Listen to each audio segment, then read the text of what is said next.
Ka UDP hagas ngi balang kala pediang buram ya ki saungut ki MLA na ki parti baper haden bakila dep ban resign kum ki MLA na ki constituency jongki. Kita ki saungut ki kentup yo MLA badang shudep resign na kanong po uba meral bonds im ba renuktan lengdo tongkar na mau kruat ba lambor malngiang na nongkrem ba shitlang pali na sutenga saipung. Ia kini baro la priang sabha da presiden barang bakdo uba met ba lengdo ha ka bawla penbenaru ba kini kunno ia ka tiket UDP ha ka nik election MLA ka bansa longshen ha ka round ka banin kong ngilayola ia ka ban penbena lai pungar mut ki candidate na ki lai pu arli constituency ha ka round ka ba ngidala man penbena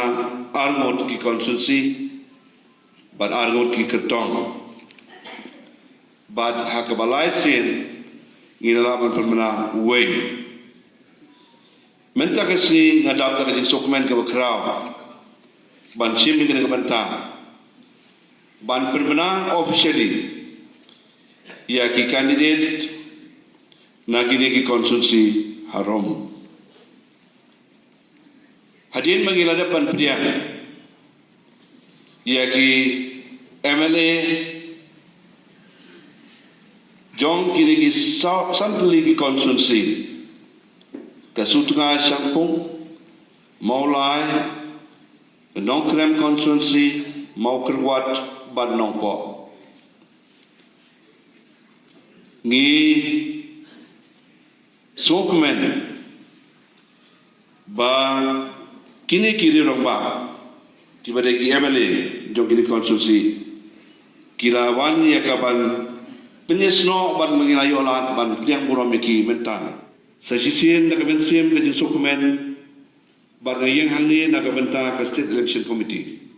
jong ke parti UDP jong ke state ban penmena ya ke jinglong kertong kandidat jong iba proses di sokwe na maulai konstitusi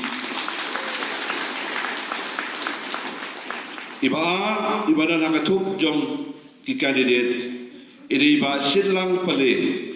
nak sutuna saipung konstituensi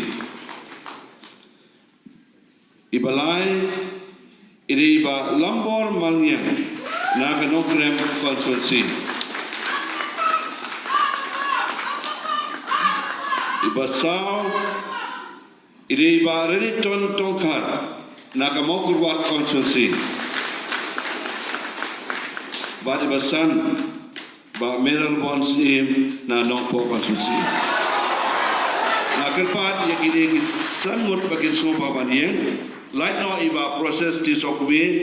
nama kadon ke jingja ke basungsi ki ba haying jongi kadon ke jingklan no imla bandon ane ndai lawan ai ke siti ya ba kloi ya kaban join no syaka parti bali kloi ya kaban yakun ya ka election ha ka di sistem arjal pulai